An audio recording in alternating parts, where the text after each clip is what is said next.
Hey everyone, welcome back to the Beyond Limits podcast. I am very excited because today's guest not only built an online course business to $12 million, but that is not the most shocking thing. What made me bring her on is the fact that she closed it all down after a massive spiritual awakening and is now following her aliveness and building something even bigger and even greater. So with that, welcome Christina to the show. Thank you so much for having me on. I'm super excited to be here. For those people who aren't familiar with you and your story, can we give a bit of background in terms of like who you were before the online business, and then we'll go into the psychedelic experience that you had? Because I feel when I was listening, I think so many women can like relate to this, or they're doing things that like might look like such big success on the outside, but isn't actually like the depth that they're looking for. So can you run us through like, what happened? Yeah, I can give like an overview of kind of the different chapters of my career and where I started. But I've been a creator since 2017. I actually started as a travel blogger. So a lot of people don't know that because they found me recently. But for a few years, I was working with tourism boards, hotels around the world. And from there, I built my online education business, most of which I've now shut down. But it was really online courses for social media creators or aspiring influencers to do what I did, build, a community online, work with brands. And that was my primary business for, I want to say it really picked up like 2019, and then COVID was definitely really helpful. So 5 years, really helpful, 5 years. And yeah, I had a team of 15 at like the business's height. We did over $12 million in sales, generated hundreds of thousands of dollars every month through automated marketing funnels.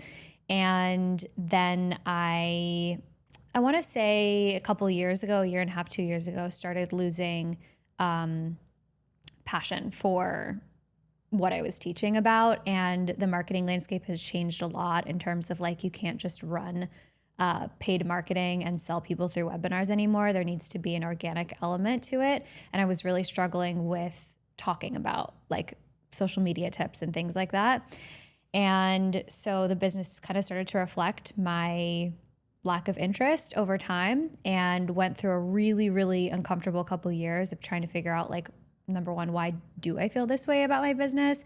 What do I want to be doing next? And I don't know if you've ever been in a similar position, but it's so hard to be in that void of like, I know this isn't for me anymore, but what the heck is?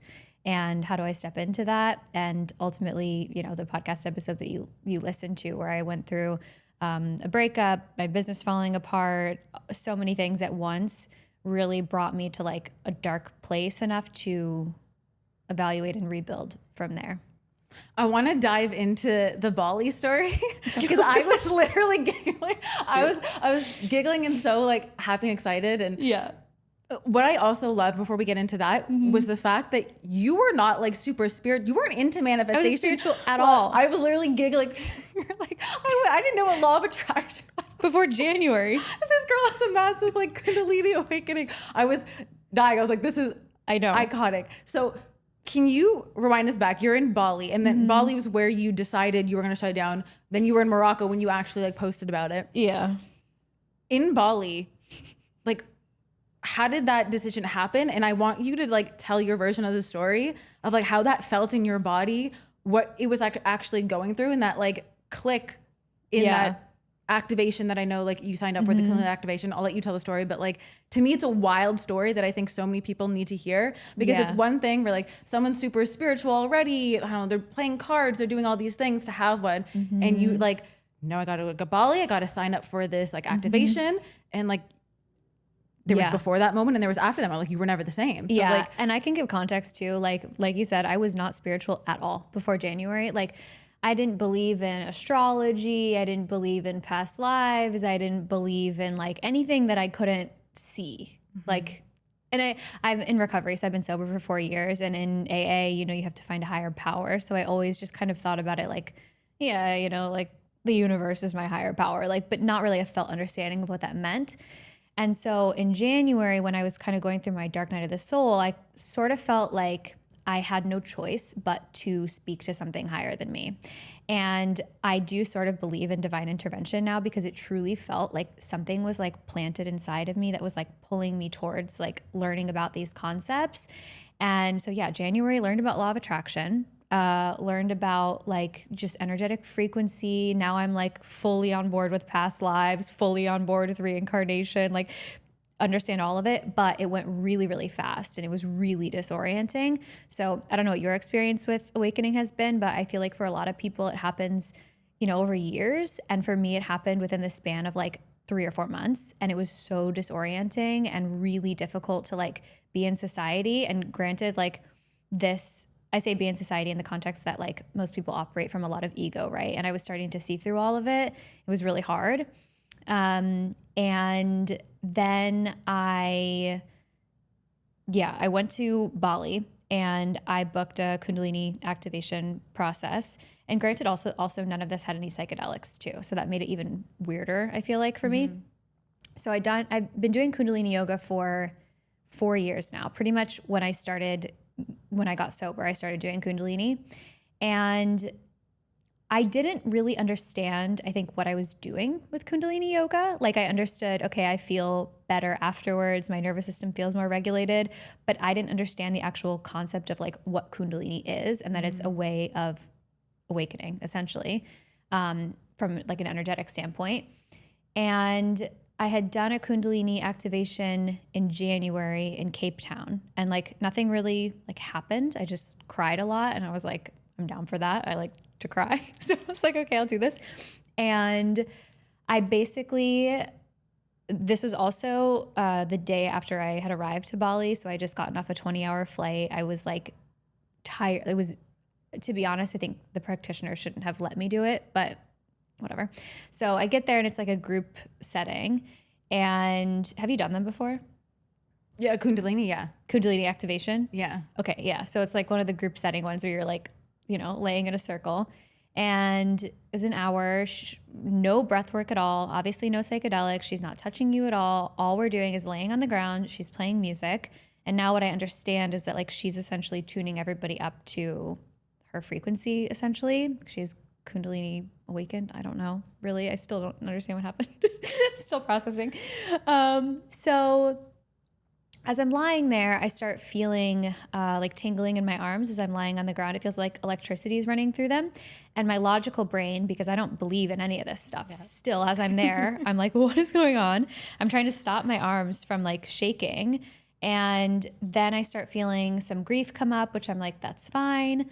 And then I started feeling the like classic kind of like Kundalini goddess feeling, which I feel like everybody's sort of after that Kundalini feeling. I'm like, great, I feel amazing. I feel super embodied, confident, whatever.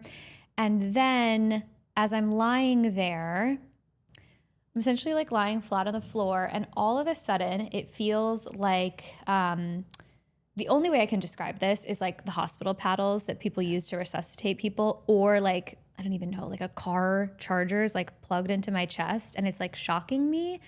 And I'm lying on the ground, no one's touching me, and my chest is like rising off the floor like 6 times in a row. It feels like I'm being like shocked. My head's on the floor. It looks like I'm having an exorcism. And still I'm like, what the F is going on? Like my brain's like, I think I was saying out loud, like, what is happening? What is happening? What is happening? And now I understand that it was kind of like, I don't really even know what happened, but it's like a balancing of energies, right? Like my energy is being tuned up to hers. And so a lot of things are being released energetically from me. So after that, I have like a really like dark feeling. And I still am not sure whether it was somebody else's energy in the room, because I've learned I'm very energetically open, or if it was something of my own that was being brought to the surface. Because with Kundalini, it's like the ayahuasca of energy work, right? Like as it's rising, it's clearing anything that you've kept blocked inside of you. Still don't really know, probably will never know.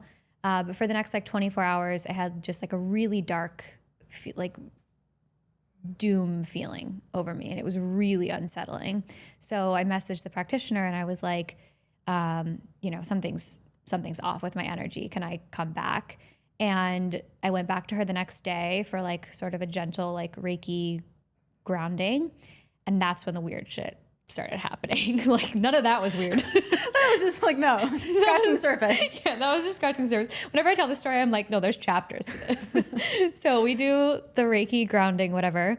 And at this point, when I'm doing Reiki with her, I feel like I have superpowers almost, like energetically, like my arms are doing the thing again. When she would touch my like stomach or like my sacral chakra, like I would get immediate cramping in my stomach, immediate. She would let go, gone. She would touch my head, headache immediately. She'd let go, gone. It was the craziest thing I've ever experienced. So after that, for about a week and a half, 2 weeks, for about half of every single day, I felt like I was completely outside of my body. Like the only way I can describe this is I've heard people talk about this with psychedelics where they feel like they are not in their body. Like it's almost like my consciousness was like back here and I was looking through my eyes at my hands, but they didn't feel like my hands. Yeah, it's like a meat suit you're wearing. Exactly, 100%. I felt like I was outside of my body. And what was really destabilizing and concerning for me about that is I didn't expect that at all. And I hadn't taken a psychedelic. So it just felt like, and then it was replaying in my brain, like, you're never the same after a Kundalini awakening. You're never the same after a Kundalini awakening. And I was like, oh my God, is this how I'm going to feel? Because I felt, if anyone's experienced like depersonalization or derealization, like that kind of feeling, I would think about my friends and family and they didn't feel like mine. Essentially what happened, and I like thank God at the time my therapist who's based in New York, she's obviously Western educated, but she's also really educated in like Eastern modalities, energy work, all of this. So she would send me like 20-minute voice notes while I was in Bali. And she was essentially saying that like my consciousness had essentially ratcheted like so high and my nervous system was not regulated enough at that point to be able to ground the energy. And so I couldn't get back into my body. So for like 2 weeks, every single morning, I literally was like waking up and like hitting myself and being like, you have a body, you have a body. I was doing yin yoga every day. I had to be in the ocean every day. I was eating meat. Like I truly thought I was like losing my mind. And the way I speak about it now is kind of detached from the experience, but like, I mean, I'm sure you've been through similar things. Like it was terrifying. Yeah. It was really terrifying. So a lot of the CAP things, it's like when Kundalini energy is awakened, it can be a really amazing experience. You can be more creative, more intuitive, more feminine, more energized, but a Kundalini awakening is an entirely different thing. And you don't want to force one. Because now I get a lot of questions from people like, how do I know it's time to awaken my Kundalini? I'm like, it's not When time. you're ready, it's time. It's not time. Yeah. When it's ready, it'll happen. Yeah. And you won't have a choice. Yeah. You don't ask for it, it just happens. Yeah. Yeah. Exactly. So it sounds like very like visceral, like very body. Like you weren't in the actual experience, like not lots of visuals or patterns, like, you know, no spirit animal or panther came to you. Like it was all very like, it sounds like visceral body reaction. Like you just felt it. Yeah. 100%. Yeah. And I'm sure I don't really remember because I think the bodily sensations kind of took over my memory of it, but I'm sure I had like visions and things during it. But so you now coming back, you're grounded in your body. How do you feel that you interacted? Because even yes, when we ground back in, the way you perceive friends, family, the world around you is fundamentally different. yeah. How do you feel like that? And we'll get into business stuff in a bit, but just interacting with like friends and family where it kind of feels not as separate as it did when you were like grounding back in, but at the same time, not everything is in resonance, correct? So like, how did you deal with that? Yeah. I feel like I've integrated pretty much entirely, like not back to where I used to be, because certainly my baseline consciousness is a lot higher, which is a positive.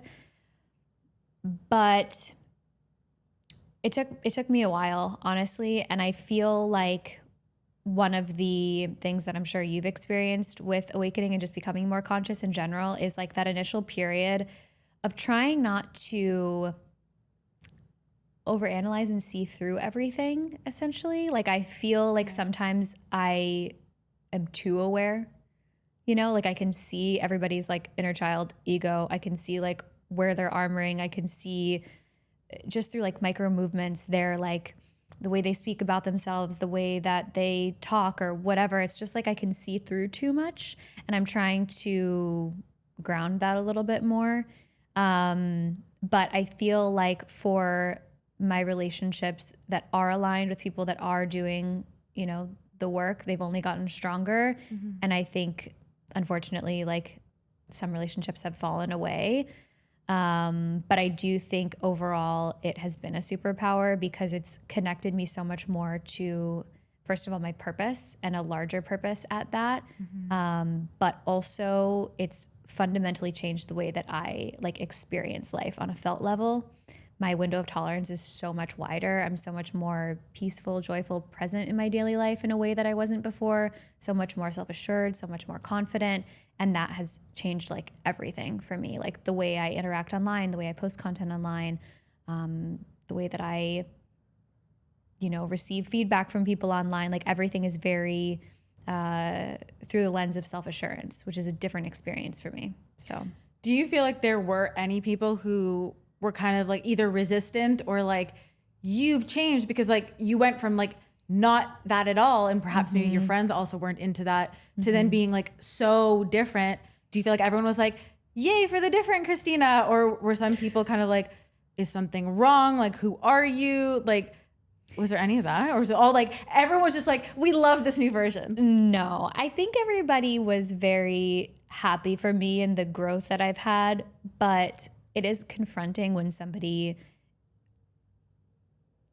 grows and you don't necessarily understand like what they're growing through. I think it's very natural for there to start being a disconnect. I think that one of the reasons when I was going through the like Kundalini integration phase afterwards, I didn't really talk to any of my friends and family because most of the people in my life at the time were very logical, very in 3D reality, like didn't really understand anything about spirituality.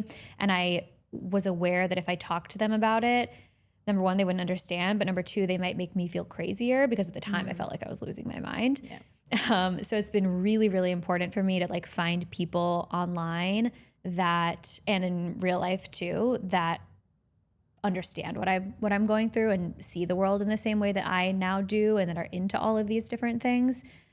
Because that's just, made it a lot easier. And I think that's just like a natural part of growing is there's going to be people that aren't willing to come along for the ride with you and grow at the same rate and they kind of fall away. And then the universe ends up bringing in like new, really aligned people. And you feel like it was like easy to let those people go? Because I find like some people, they maybe know that something's drifting apart, but they tend to like latch on and like not want to let go. Do you feel like because it was so fast for you that you were like that piece of like, if this is meant to be, it will like be, if it not, I'll let it go. You were kind of just like in that zone where you were allowing things to like flow as they would.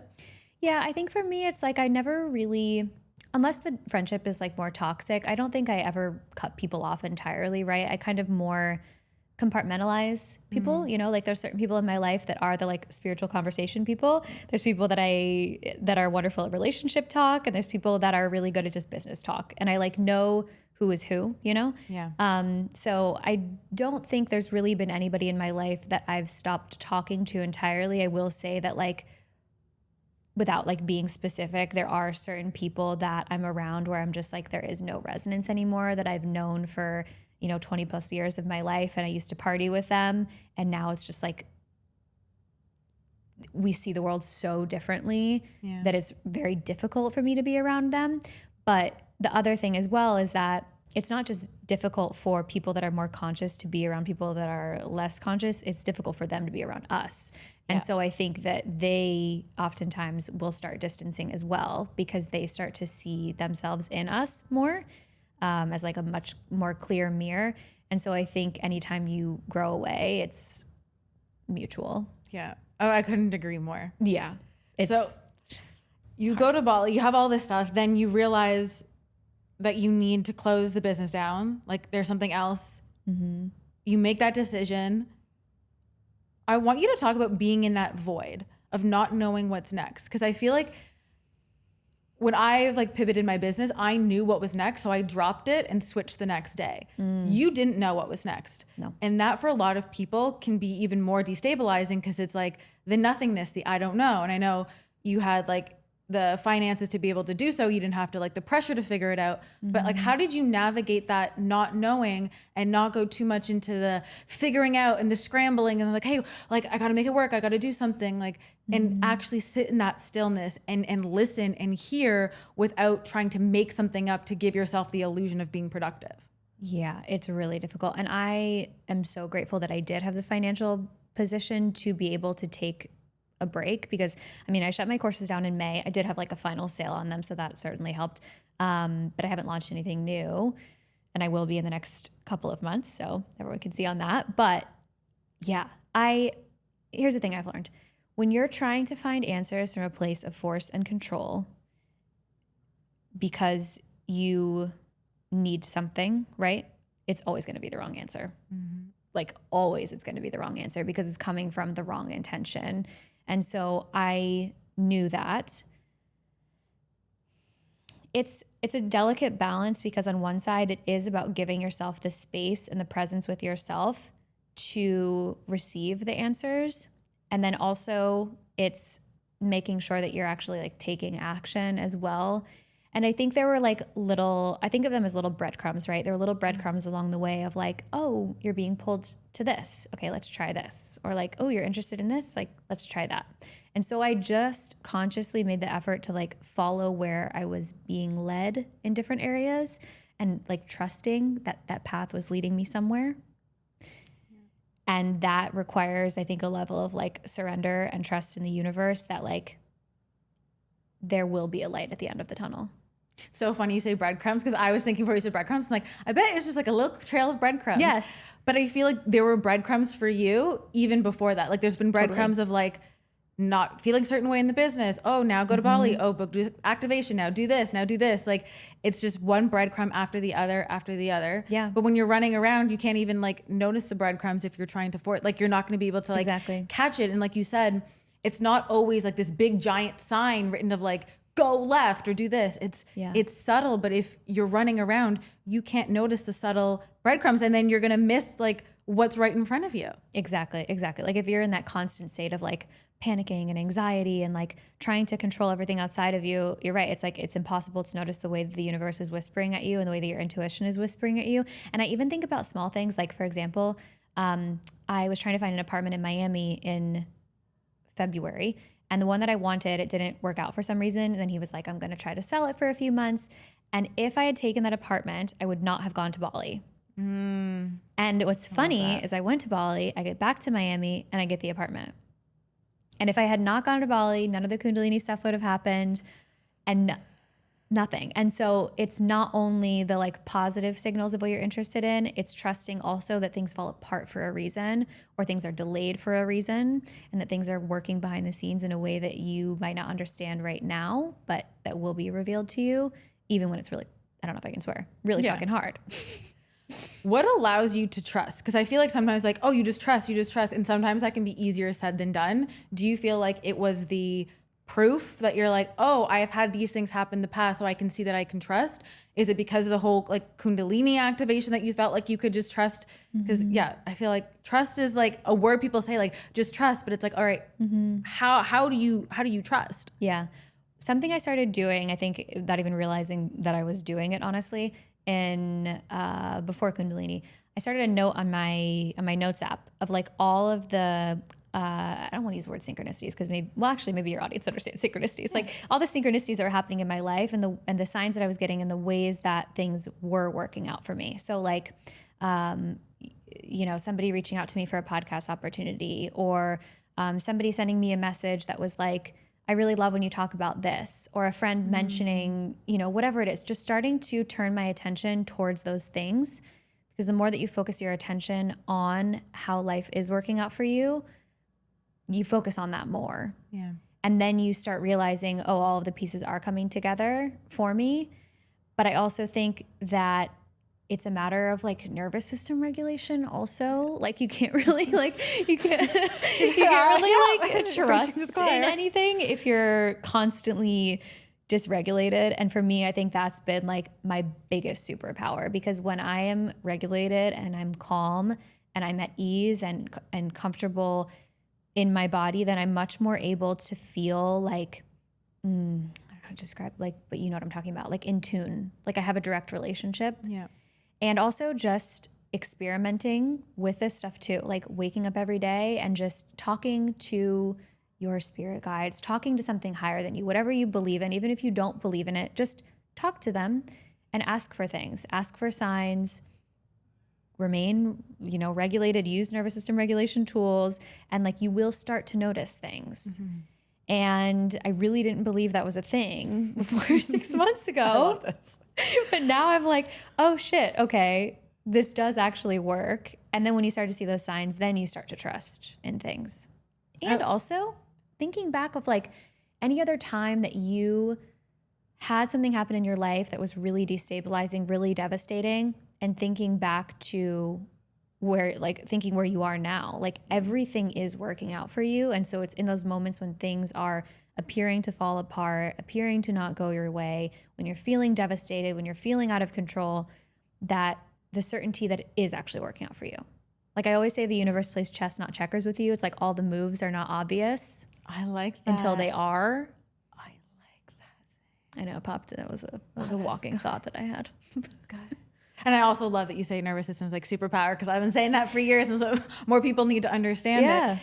And you're so right about the trust, because I feel like people get so zoomed in, and it's easy when you're zoomed in to not see like the big picture or like the big puzzle. But if you were actually to zoom out, you would see how it's all connected. When people are so focused and zoomed in on like this one thing happened today, there's one thing bad, it's like you're missing the rest of it. And if like you cannot have such like a narrow perspective and actually just broaden it, even if you can't see what the whole picture is, you can see that there is more.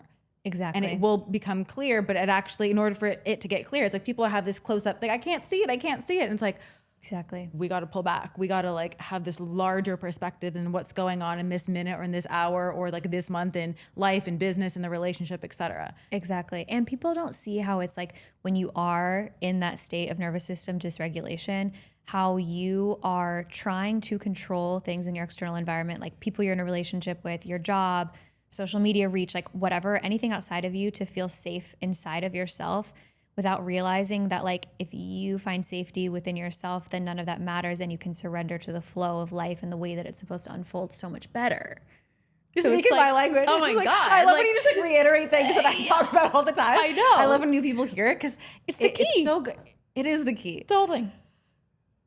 So you found that. You close down the business. Now you're doing something new. Can we update everyone on like what you're doing now? And like, so you're following the breadcrumbs. You've gotten the breadcrumbs. Where have the breadcrumbs brought you to this moment as of like early September 2025?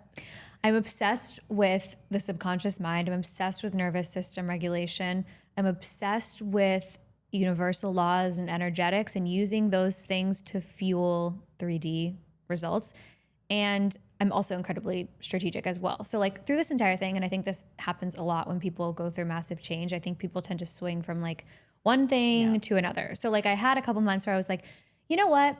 I'm so spiritual now that like I can just live in a hut and I'm going to be happy, and I can just talk about like energetics all day, like whatever. And that's not accurate, right? Like I swung, right? Like very masculine, very like strategic, very control oriented, all the way over to this other place of like, and this is massive generalization, but like feminine spirituality. And like now I'm correcting, right? Like my superpower, I believe, is bringing the two together, and using my knowledge of strategy and of marketing to fuel things that will have deeper resonance for people. Because it's interesting, you know, my courses before made sense for where I was in my life. They were very strategic, very like 1, 2, 3 steps to grow your online following. And that's great. That's helpful. But it's completely overriding the fact that if your subconscious and your nervous system are not on board with you having more, being visible, etc., then that strategy is not possible. So it's like swinging and now correcting. And I know you talk, at least recently, a lot about the fear of being seen. And I feel like so many people like think that they want to be seen, or they're doing all the strategy stuff. But like if your nervous system, I love that you say on board, because you're literally taking my language that I've used. I love it. It's like, and we're also, people can't see it, but we're in matching outfits. We're both wearing tan shoes and white. It's hilarious. It's a glitch in the simulation. I love it. You need to get that on board. And sometimes I feel like people are running in these loops, like, and they're working so hard on like the strategy, doing all that stuff. But if you don't have the energetics behind it, then you're like missing a large part of it, because it won't allow anything that's not safe. Totally. And the fear of being seen is so interesting to me too, because I after I went through my breakup, I went through this whole thing of like a typical post-breakup thing of like, where am I at in my life? Where do I want to be? Why does the gap exist? And I realized that a huge thing that was holding me back was the fear of being seen. And it's really interesting because I've been online for 7 years, but for me, the fear of being seen was being seen in imperfection. So I was really good at showing up online and recording a bunch of times, but I struggled with public speaking because it meant I could mess up. I struggled with this like 6 months ago because I could mess up, quote unquote, and what would that mean about me, right? Whole story. I struggled with being truly vulnerable in intimate relationships. So anything where I was seen in like a raw, imperfect context, it showed up for me. And a lot of people, it shows up, the fear of being seen with just even posting online at all, right? Like day one. Or it can show up in like a fear of success also. That's like something a lot of people don't talk a lot about, but is really important. So it's interesting. I'm curious because we brought up fear of being seen. You went from very on one hand to something very different now. Was there any fear of like coming back online and like talking about this stuff now and being like, not only like, yes, you were seen, you were so successful, but now it's like you're being seen talking about different topics. How was that for you? Yeah, totally. I mean, so I had kind of gone through something similar before when I switched from travel to like social media education. So I've done this before, but this one definitely, oh my God, for months it was like, who do you think you are? I still am like, who do you think you are? I'm Christina. Yeah, I had a spiritual awakening, right? Who do you think you are? What are people going to think about you? You're going to lose followers, all these things. And the thing is that I am losing followers, but I'm also gaining a lot. Yeah. And that doesn't even matter. I just literally kind of woke up one day and was like, this is who you are. And I've done like so much visualization, so much like reprogramming work, safety around this new identity for myself to be like, the old you is in the past, and like you learned and you grew and so much amazing things have come from that. But this is who you are now. And I wake up every day and I'm like, this is who I am now. And I have a clearer vision finally after 2 years of the void of like where I want to go. And every single day I think about it less as like working to become that person and more of like she already exists. So what step can I take today to meet her? I love that you said I'm not becoming. I literally did a post on this the other day. I was like, you were not becoming her. Like you already are her. And there's so many times where I feel like people like I'm becoming, and they keep themselves in this infinite waiting game of like, they're always waiting to become her. And I'm like, no, you're her now. Stop saying if you were just to say I already am her and you would just decide and move from that place, you would have infinitely different results than if you kept yourself as like a horse, like a horse dangling a carrot. That's the analogy I use in my world. Yeah, I love that. Because you're moving forward, like trying to do the things, but you never get the carrot, i.e. you never become her because you keep using that word becoming. And as you know, subconscious hears everything. These like little subtle energetics of like, I'm becoming means it's outside of you. It means it's separate. It means it's in the future. It's not in the now. And I don't know how, I'm just going to go deep with you. No, there is no future. Yeah, like there's only the now. So like you're let's talk about the time-space continuum. I need another hour. But it is like, you're right. It's like when you reframe it as like, she already exists. Yeah. She already exists. And I am her, right? Like waking up and like embodying that person. So that actually prompted a question. What do you think? I'm going to put you on the spot a bit. What do you think is one thing that people don't know about you? Yeah. Like, what do you think? Oh, like people either don't know or misunderstand about you. Ooh. Might need to edit me thinking out for a sec.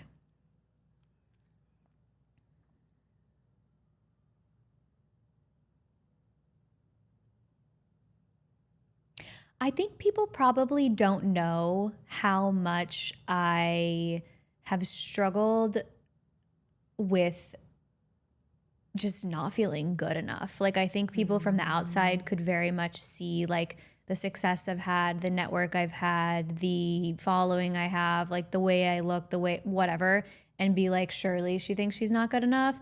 But for me, or she is good enough. But I've struggled with that like my entire life.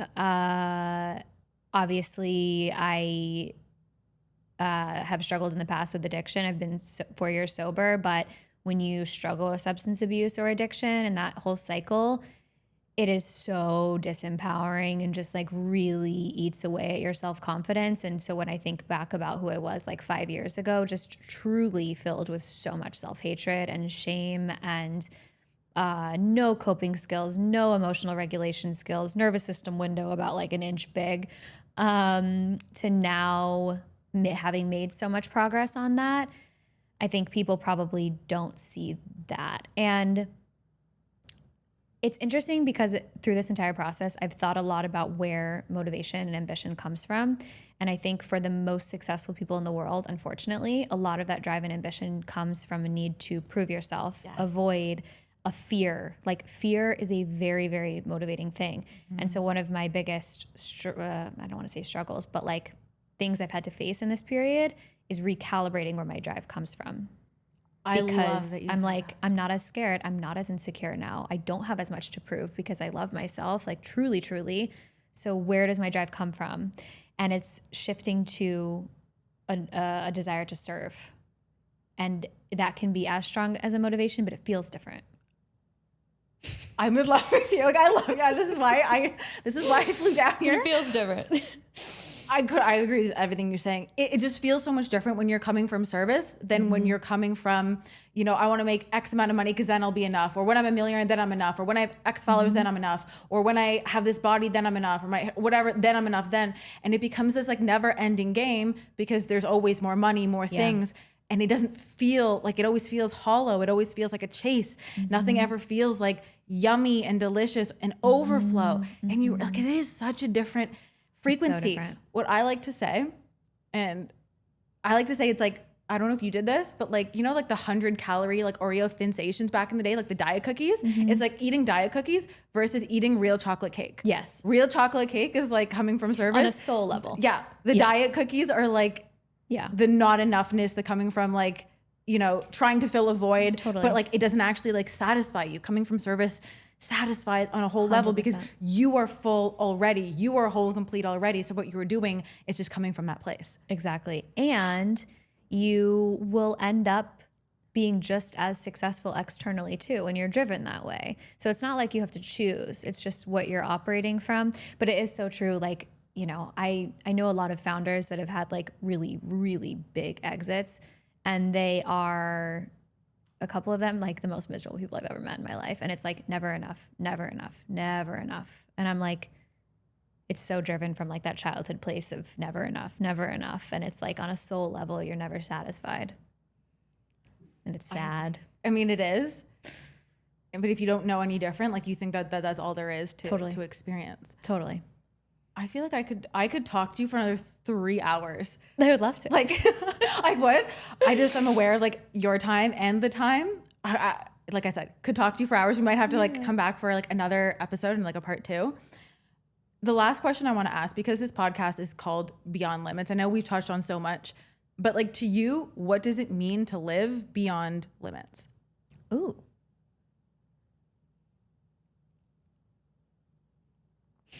Looking directly into the camera. What does it mean to live beyond limits? I think for me, when I think about that, where my mind first goes is that all of us are very unconsciously told what we should want in life, the steps we should follow, the way that we should act, the way that we should sacrifice ourselves to be there for other people, the way, like, we're all programmed with that. And I think beyond limits to me means silencing that noise and getting in touch with yourself and what you truly want, because all those things are limiting. But when you look inside your soul's mission, like that's really where you can live so expansively. I love that answer. Thank you. I love everything. And I feel like Thank you you so are like much. the perfect example, obviously why I wanted to have you on, of like someone living beyond limits and who really like chose to walk away from like what looks outside like as successful. And I know it resonated back in the time, but then you were aware that it didn't. And you're like, well, no, if I were to keep this business and I would keep doing it like this, that would be a limitation. I would be limiting my mission and what I'm here to do. Oh my God, full body chills and goosebumps as I say that to you, of what you're here to do and like the impact you're here to have. And like that was already so massive. And I know like that was just the beginning and there's so much like bigger here for you. Yeah. And I'm so excited to like watch what you do and like to see you follow more breadcrumbs and what you come out with and how you impact the world. Girl, thank you so much. And thank you for what you're doing too. It's going to impact so many people by having these conversations. So Yeah. Thank you for having me. My pleasure. So we will link everything to follow Christina down below because obviously you're going to want her to now. I hope you've enjoyed this conversation and I will see you in the next episode.